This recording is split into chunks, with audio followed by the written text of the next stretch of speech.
Hey guys, and welcome to the 11th episode of Italian Politician of the Week. I'm Ipernick, and today we're talking about Attilio Fontana, current president of Lombardy and probably one of the scummiest politicians of 2020. Seriously, this guy makes De Luca look like a saint. I don't usually do this, but you guys seem really to enjoy the first 3 episodes of the new season, so I would really like to thank you so much. Recently we have reached 1600 subscribers, which really means a lot. Honestly, the growth has been insane recently and I could not be happier. Since you're here, remember to subscribe, like the video and comment about what you think. I really like when you let me know your opinion on the topics I cover. It would really mean a lot if you help me reach this next milestone, 1700. Though chances are we probably reached that goal already, or at least are very close, because I usually start producing the videos 2 weeks before their release. Maybe I need a new hobby. Without further ado, let's start. Attilio Fontana was born in 1952 in Varese, Lombardy. He graduated in law and worked for a few years as a lawyer until in 1996 he joined Lega and ran for mayor of a small town called Olona.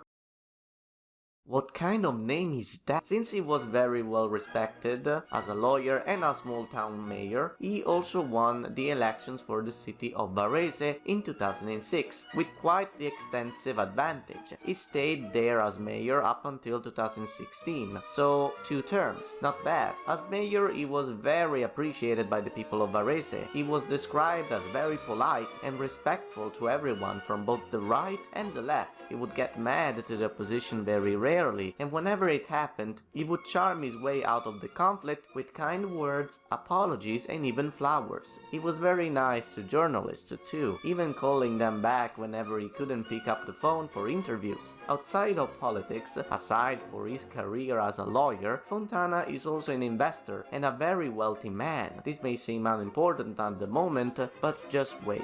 In 2016, Fontana decided to rerun for mayor, and his new replacement, Davide Galimberti, became the first left-leaning mayor of Varese since 1992. I wonder why. In 2018, Fontana was elected president of Lombardy, and it is a position he still holds to this day. Now, where would Fontana be in the political compass? Unfortunately, under Fontana's gallantry hides a concerning amount of controversial opinions. He is a member of Lega, of course, and was a big fan of Bossi, who is considered one of the biggest bigots in Italian history. Also, in 2018, he went on Radio Padania, a Lega-hosted radio station, to talk about the migrant invasion, quote-unquote, and how important it is for us to preserve the white race or something. Chiaro che è un discorso di fronte al quale bisogna reagire, bisogna ribellarsi. Noi non possiamo accettarli tutti, perché se dovessimo accettarli tutti vorrebbe dire che non ci saremmo più noi come realtà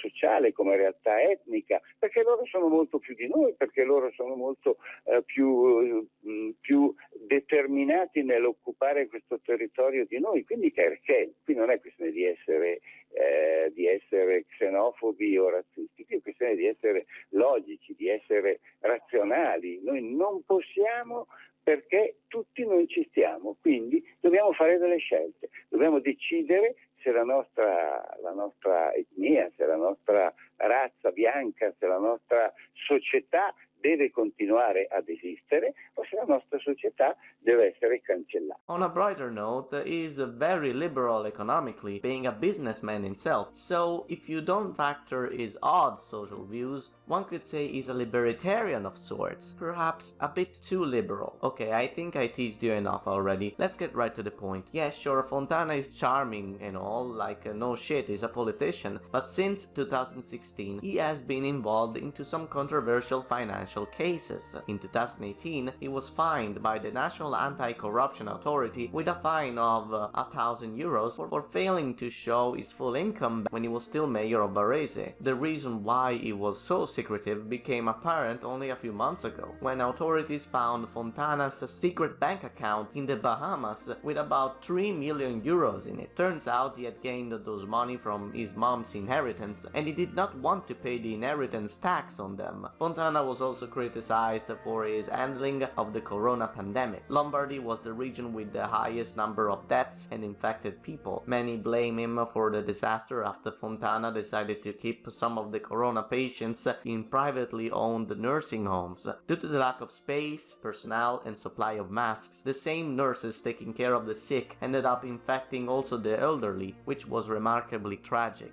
In July 2020, Fontana was investigated for fraud in public supply, following the arrival of a batch of 75,000 lab coats which were supplied by the textile company Dama, which is owned mostly by Andrea Dini, Fontana's brother-in-law, and 10% is owned by Fontana's wife, Roberta Dini. Fontana is accused of taking advantage of the pandemic to enrich his family, which is shameful to say the least. The people of Lombardy have gone through a lot. Cities like Bergamo and Milan have been completely wiped of their elderly population, and I can only imagine how angry and frustrated a community can be that their leader is actually getting richer as they mourn. Even though Lombardy was far from ready to get back to normality, Fontana was among all the other presidents perhaps the most eager to open up businesses again. His views on the matter went directly against Vincenzo De Lucas, the president of Campania, who instead imposed very harsh restrictions on movement. I suggest you to check out the video I made about him about a month ago. The reason why I bring him up is because the more I look into Fontana, the more I think I perhaps was a bit too harsh on De Luca. Sure, he imposed harsh restrictions because he didn't invest enough on healthcare, but Fontana's handling of the situation was equivalent of someone crashing a truck with a fuel tank onto a nursing home, who then looked at it and then said,